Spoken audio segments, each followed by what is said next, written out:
always bring the same message, which is to lighten up, my friends. Be playful in your experiences. You came for that. You came for experience. You did not come for what most humans are seeking. They want to have, where is my easy life? Where is my peaceful life? Humans are seeking within your realm when you are in a realm of intense experience and learning and growth and development. So that's what you each came for, the courageous souls that you are.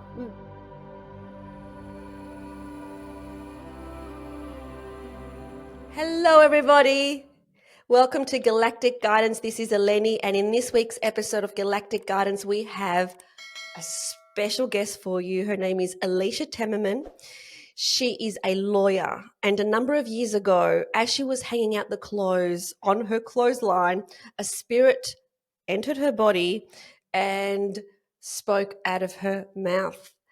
And she has been channeling spirits ever since. And so in this episode, she's going to tell us about her amazing story, and she will be doing some channeling and giving you some profound messages.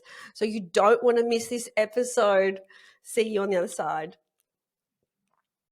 Hello, Alicia. Welcome. Hello, Miss Eleni. Thank you for having me in your studio, on your podcast, on your show. It's a pleasure. I'm so excited about this discussion today because your story is so unusual in that when you started channeling, you actually didn't even know what it was. Correct. So Alicia, so before you started channeling, just give us some context in terms of what did life for Alicia look like? Yeah. What were you doing?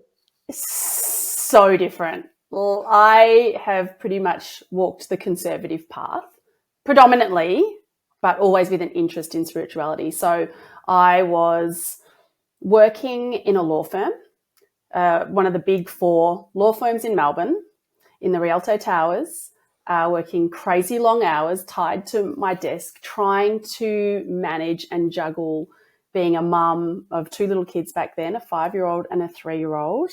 Life was very stretched. I felt like I was on autopilot and just like doing the same thing each day, getting into bed exhausted, waking up again. Oh my God, is this my life?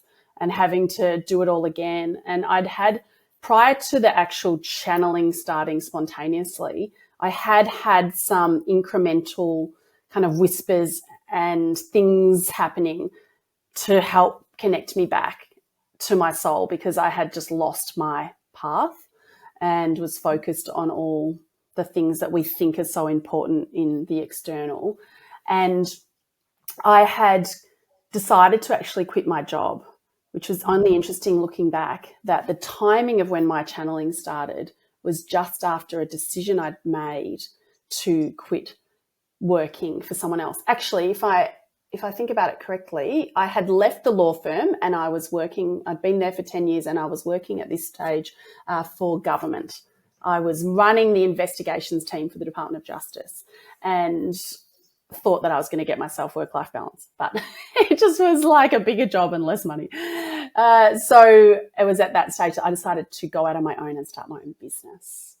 And sometimes I feel like with the universe, like we have to just sometimes take those leaps, and then, you know, the universe steps out to hold us. And so it was at that time that I'd made that decision. And prior to that, I had really started to want to connect back with my soul, and I'd been started my journaling and I'd been meditating again, but I still just couldn't get myself out of the exhaustion of life. And I was thinking and I know so many of your listeners have asked yourself, like, is there more? Like, there's got to be more to just like running through the motions. So yeah, my life was kind of pretty standard in the sense of working mum, trying to, you know, earn money to support family, all of those things, taken a conservative path, having, you know, studied law and tried to, you know, get the best degree, get the best job, get the secure life. Mm-hmm. That was Yeah, like we've all my been there. pre-channeling. That was my pre-channeling life. Yeah. Yeah, interesting that we get onto this treadmill and find ourselves in this place of exhaustion because that's just what we have to do. And then, like you said, you decided to make a change. So tell us what happened afterwards. Yeah, so I decided to make a change, and then I actually went with one of my best friends in the world, and I'll give her a shout out, Janie Martino. She's a powerhouse in Melbourne. She established Smiling Mind, the meditation app, and she took me to a shaking meditation class. And so as a lawyer, I was interested. I'd done Reiki, I'd studied Qigong, studied tapping. Like, I was definitely interested. I was interested in angels since I was a teenager, interested in near-death experiences since I was a teenager. So me going to a shaking meditation class, that was like, yeah, of course. So I was just shaking in that meditation class. And this was like the precursor, I think, to when was the Kundalini opening moment before this full channeling started. So I was just like shaking around, and my body just fully took over and did this very systematic sequence with my hands and my arms that I remember looking around at other people going, is this happening to them? Like, what is going on? And my hands were kind of doing all this stuff. It was like one side, and then the other side would like do a similar thing and all this stuff. And I was like, oh my God, this is weird, but okay, feels good. And then maybe, I don't know the timing exactly, but after that, I started to have some experiences where I was at work. I was doing my notice period, and my hands started moving spontaneously. And I'm in like open plan at this time, Eleni. And my hands are starting just like waving about like a crazy person. And so I'm like, what's going on? And then actually I picked up a pen and I started writing, and my nan came through, and she just started communicating with me, and which was beautiful and reassuring. But I never realized at the time the relevance of that was when the full channeling started, maybe a week later. I feel like that was her way of just like saying, it's okay. Like, I'm with you. Like, don't be afraid. Or even though she didn't expressly say that, in the words that she shared with me. And so then maybe a week later, I was in my backyard in Camberwell in Melbourne, hanging out, washing, Eleni. Just like a very standard thing to do, and probably in bare feet. And I just had this calmness come over me. And it's almost like, I think I almost froze. Like, I feel like I just was like hanging, washing, and just like my physical body just was like playing statues with myself. And then I had an experience where I had my voice talking without me initiating it, and with a deep resonance coming through my vocal cords, and saying, I am, but deeper than that, like, I am, like in a masculine tone, I am. And it would have been like 20 or 30 times, I am. And then finally it was like the connection was made, like the guide was onto my radio station, and then just started talking. And he said to me, I am Goenga, your father spirit guide, here to remind you what you are here to do on earth, to help people remember who they truly are, that we are eternal beings, that you never die, to help talk about energy. And So can I just ask you, did those words come out of your mouth, or did you just yes, hear them? no, They came out of your mouth. they came out of my mouth. So it was my voice talking to me, but not run by me, not controlled by me. Yeah. Yeah. Wow. And in that moment, did you feel any fear? I didn't, but I definitely had like an analysis going on. Like, I feel like I maybe got anesthetized. Like, it just was like I was so calm. But I remember like the logical lawyer part of me, the investigator, like I was a workplace investigator, was thinking, okay, you have either gone spontaneously crazy in this moment, and you've got awareness of yourself going crazy, or this is actually happening. Like, and I knew the truth. I mean, I knew it was actually happening. And just for your listeners, I mean, I know your listeners are all, open to this stuff anyway, but like I've been a conservative person, like in terms of no drug taking. I haven't drunk alcohol at that point I hadn't drunk for 12 years. It's not as though I'd got into psychedelics or there was no history of mental illness. Like I've always been very even keeled. Yeah. You absolutely knew. And so then how did you tap into that again? So, well, what happened next? It was actually such an intense time. So if you've got listeners who are having their channeling starting, I know how that feels, of how intense a time it is, because it's such an awakening in such an overt way. Like you can hear things and read things, but to actually have physical experiences yourself then is like there is no doubt then that there is life beyond us. Like that is the moment where it's like, okay, how we've been brought up to see the world and see the things around us as being the only things that exist. And when you have an experience like this where it just completely opens up all the paradigm and shatters so much of what we think was true, it's pretty full on then to try and interact with other people in just normal ways, like, to talk about their bathroom renovation or, just like this and that is like, oh my God, do you know, like there's so much else going on. Yeah. So it was a really intense time. And what then happened over the coming days, weeks, is other energies introduced themselves. It was like the channel was open, and so they were just flying in to introduce and connect. And whenever I was not with kids or my husband at the time, they would fly in and make themselves known and introduce themselves by name. So there were, at that time, maybe about 6, I think, different energies that came and connected with me, introduced themselves by name, told them their role in how they assist me and help me. And they all came through in such a different way, different voices, different accents, different use of my physical body. So I went and bought a Panasonic video camera because I wanted to actually capture and record these different beings coming through as evidence for myself, I think. Just to show myself, like, okay, you're either suddenly a really good actress with no prior experience or this is also real. Like, there was still the logical part of me that was still looking for the pieces of evidence for sure. And they continued to come.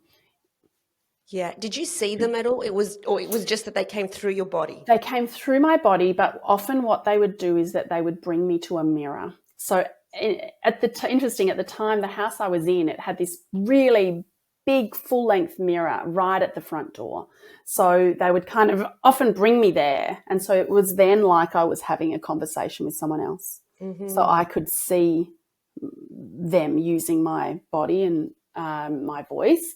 And so it was like I was having a conversation with someone else. So they use a mirror to do that. But there was one time that I remember being in that hallway and an energy came in and started just speaking in a completely different language. And this was a bit much for me at the time, Eleni. I was like, I can see myself in the mirror. I'm a white Australian woman.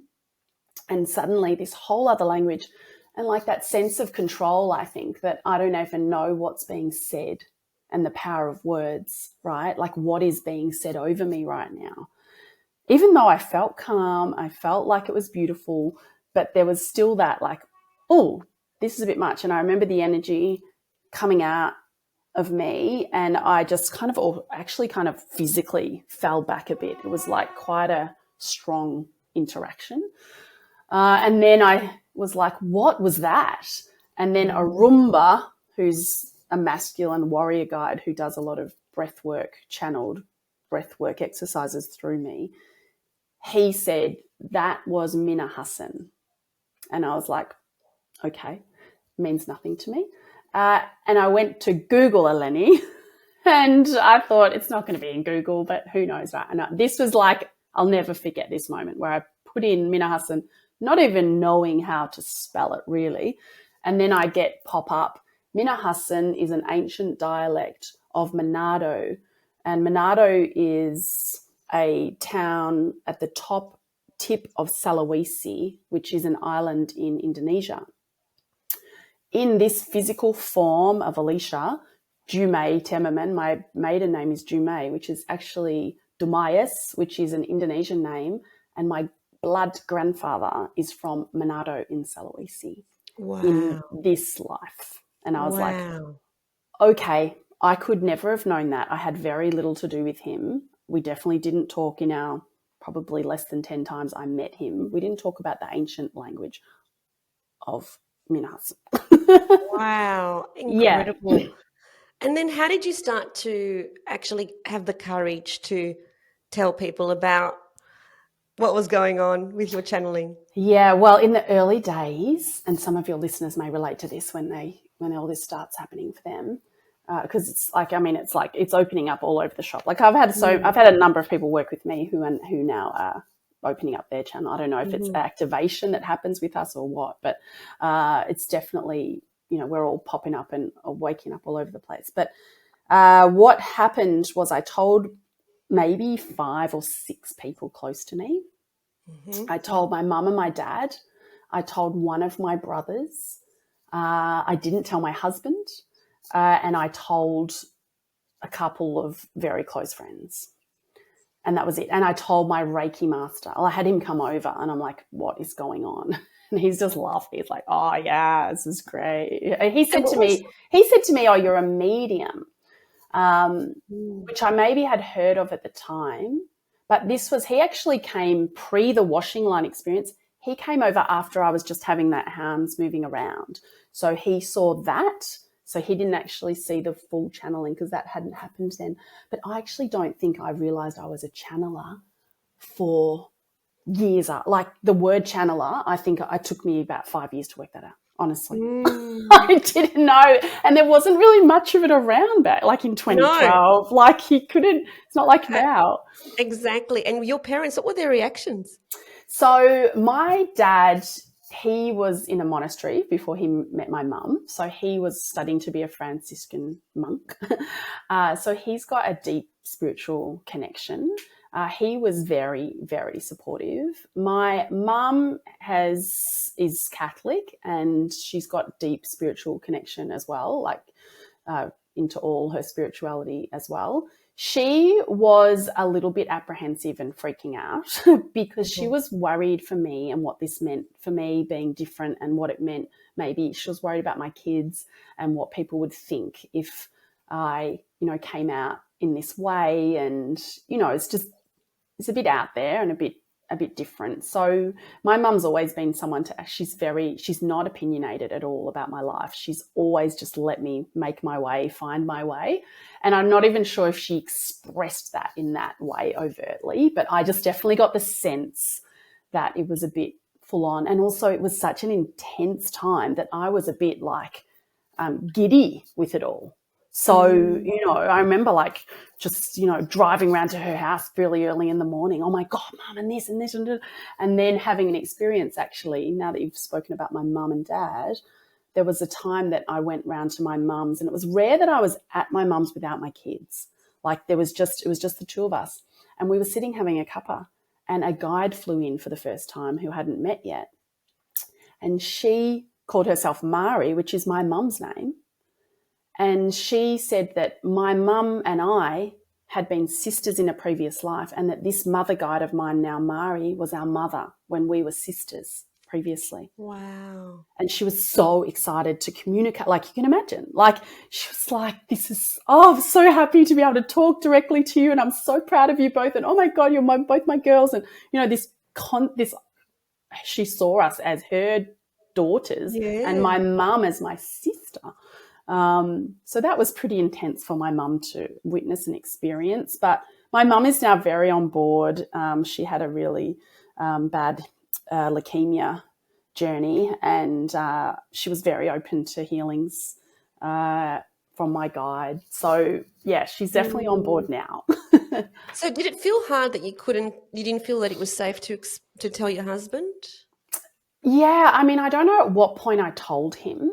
I did tell him at some stage prior to when I came out of the closet, definitely, like years before, because it took me 6 years, just in terms of timing. It took me 6 years to come out of the closet, more than those 6 people. And so my husband was definitely way before that. But my husband at the time was Jehovah's Witness. He wasn't a Jehovah's Witness when we were together, Eleni, but he had spent a large part of his life as a Jehovah's Witness, and he had really just left the organisation not that long before he met me. Okay. Which is actually quite a bit of the appeal to me was actually that he'd had a faith and that was a man of God, but actually that he hadn't had a great experience necessarily with that. So then he'd kind of turned away from God. So this was all, and also Jehovah's Witnesses believe that this is playing with the devil.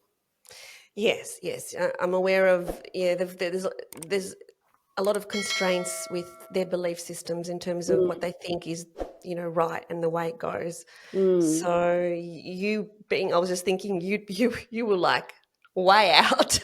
Yeah, like way out. And also there was an experience where his mum was in Australia and his sister had died not that long prior, and she was only 36.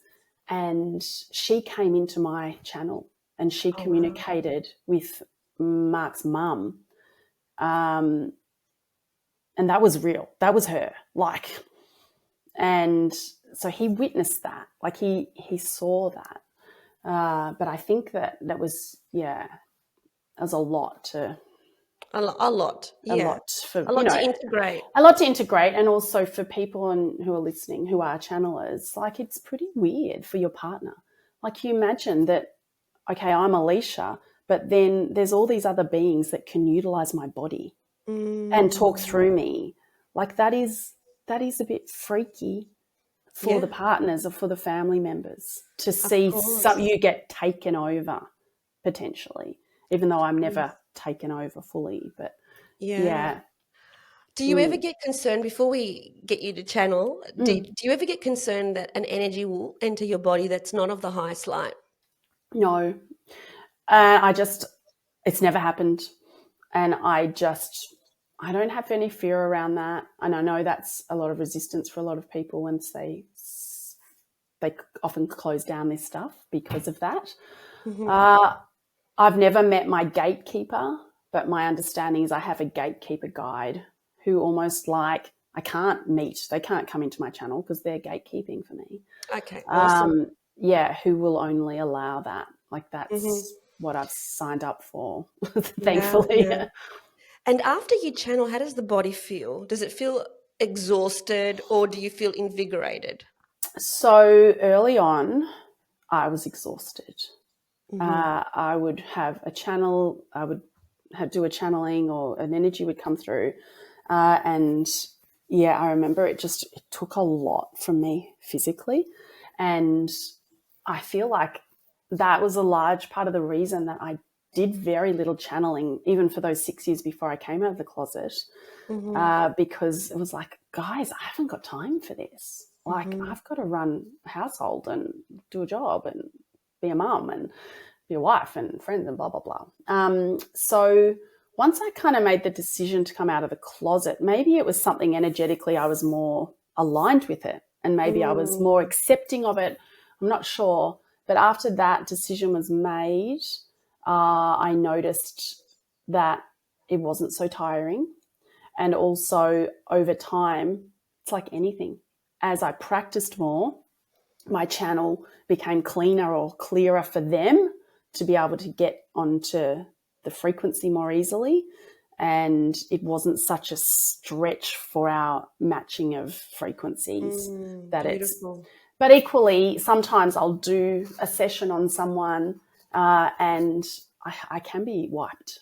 So it's quite a lot. Like I'm still intermingling and working with people's energy. So yeah, that's something definitely I take into account. And so I try not to do a lot of one-on-ones like at any one time. Okay. Well, let's get started. I'm excited for what's going to come through today.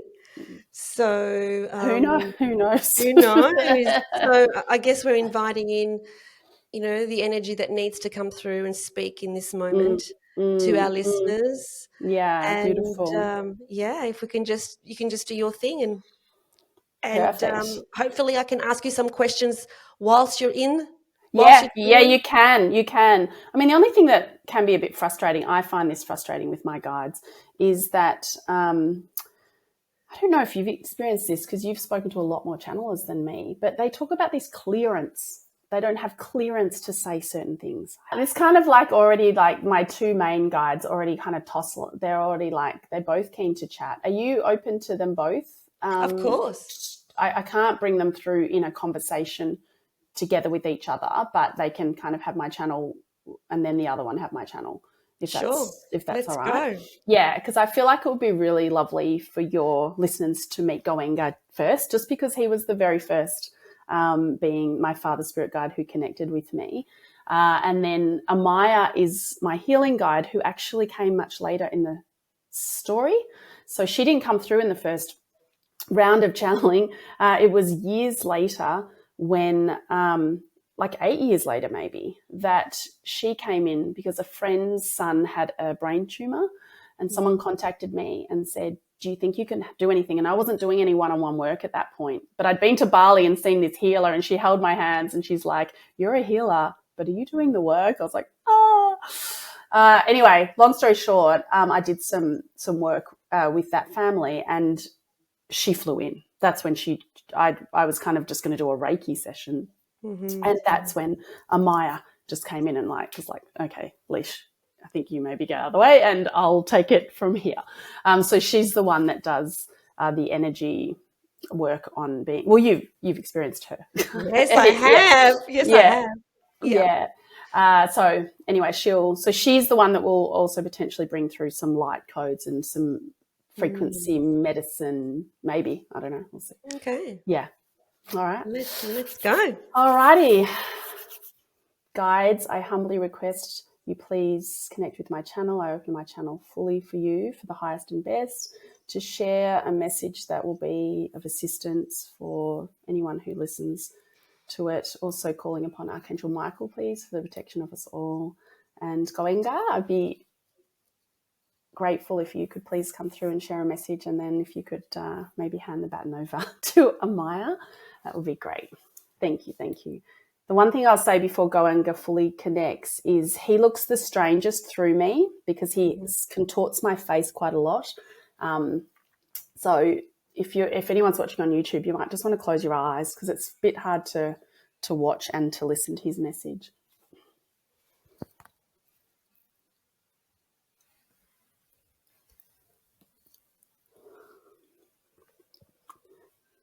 Thank you, Alicia.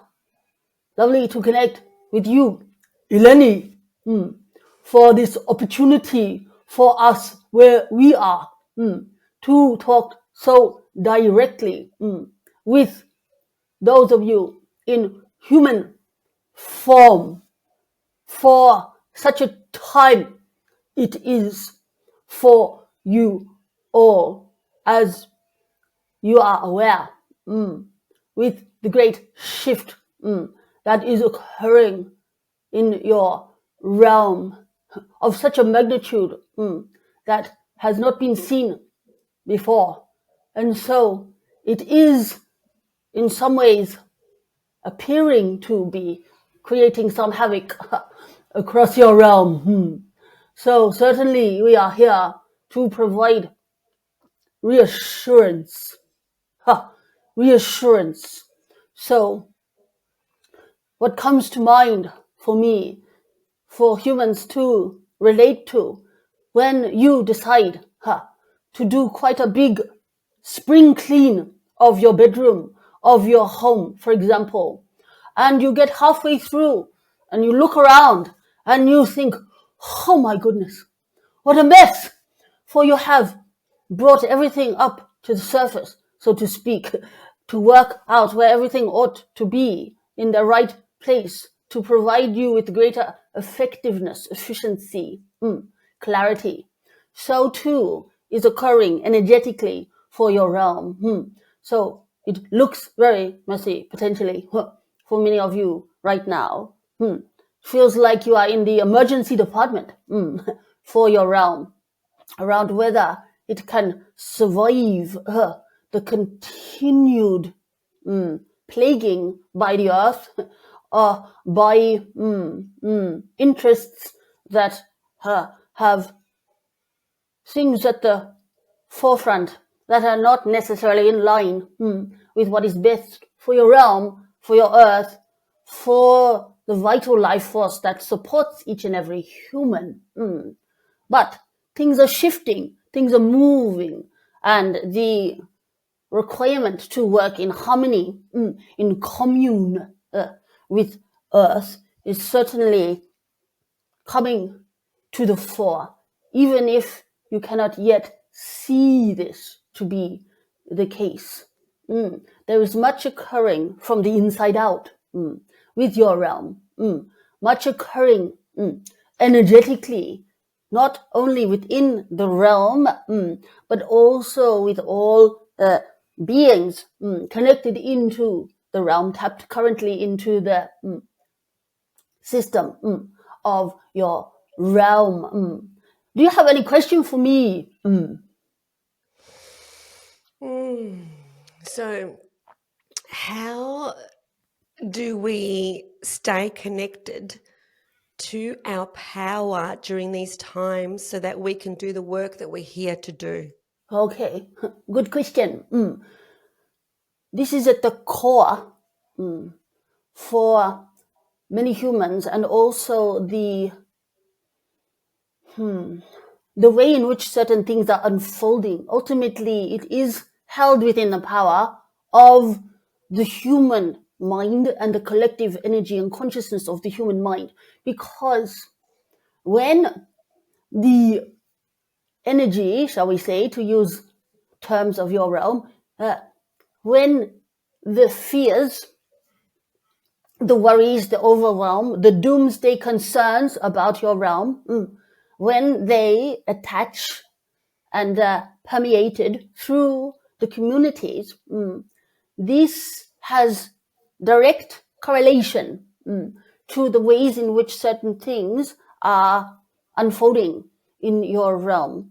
So the single most powerful, effective, efficient way is for each human to awaken to their own love source, shall we say, to awaken to the overflowing fountain that exists, the vital life force energy that is ready, waiting within each being.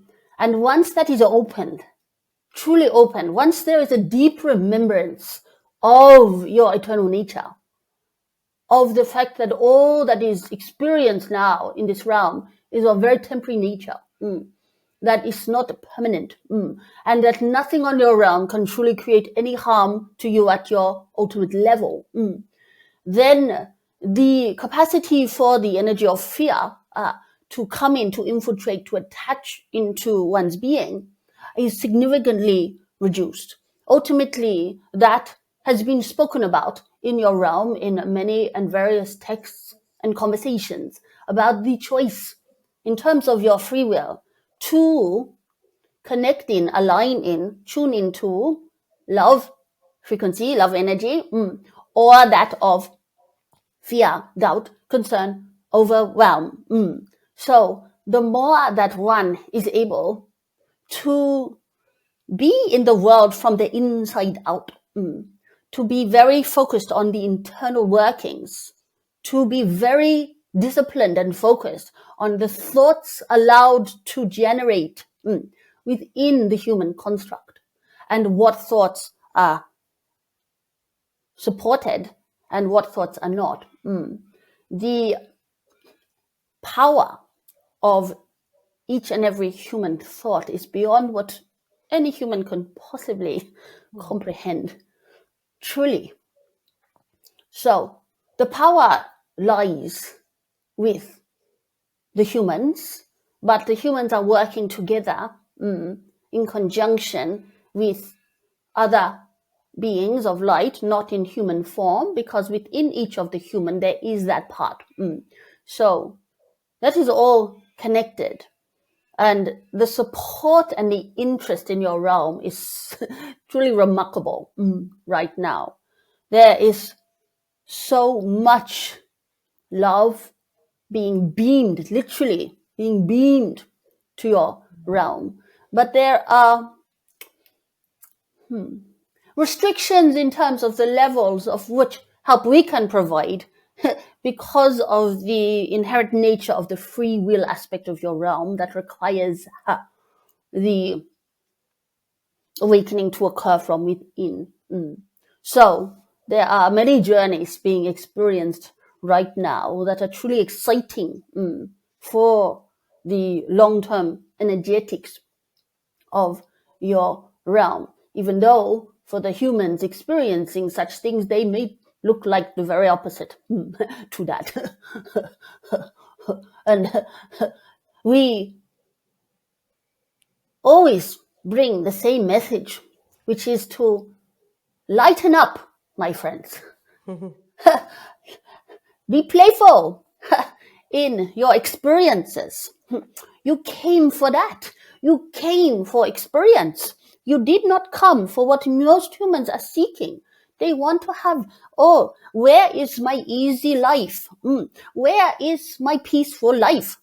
Humans are seeking within your realm when you are in a realm of intense experience and learning and growth and development. So that's what you each came for. The courageous souls that you are, spirits that you are, came for that, came for deep learning, growth, experience, because your spirit is very conscious and aware of the fertile ground that is available in your realm, which is of great assistance for the spirit in terms of its ultimate journey at that level. Yes. Beautiful. Thank you for that. Yes, we do need to lighten up. I've got one more question for you, which is for those of us who are wanting so much, and I can speak for myself in this regard as well, to connect more deeply with our spirit team and our guidance team, what do you suggest that we do? Okay. The complete opposite to what most humans are doing right now. Stop. It's like, stop everything you are doing. Stop everything you are doing. Sit down and spend time connecting with your inner temple. Connecting with that part of yourself that is beyond your name, beyond your title, beyond your job, beyond your personality. Connecting with that part of yourself. This is not as easy to do when, as most humans are, running around, racing around with all the many and varied distractions, and you have more than you have ever had in your realm right now. So all the more reason to be slowing down, getting more in touch with your nature and with the nature of your realm. Your realm, your earth energy is seeking and extending and wanting to engage more and more with humanity to work together. So the more humans who can be in contact, physical contact, visual contact, energetic contact with nature to help return you to the rhythm that you know is available to you. So it is simple, but not easy. And to ask for the connection with your team, because the very strong rule, shall we say, guideline within your realm, as you know, is around the free will. So you can imagine your spirit team is waiting, wanting to connect, wanting to assist you, but cannot cannot impose, cannot intervene without invitation. So the invitation, connection, to ask for that connection, we were able to make connection with this vessel because the interest was there. The interest, firstly, in the angels was there, seeking, wanting connection, wanting communication with guardian angel. That's how it started first. So requesting that, asking to be guided in the day, but not to be done in such a way that it is not empowering, shall we say, again to use one of your words, empowering for the human vessel, because equally there are humans who can go too far the other side and only relying upon guidance from other realms, other beings, and not to be truly human. You came for the human experience. You have eons to be in spirit. So you do not want to miss that part of being messy, being human, experiencing all the emotions that come with the deliciousness, the delight of experiencing so much available on your realm. Thank you, thank you, thank you, thank you. Thank you.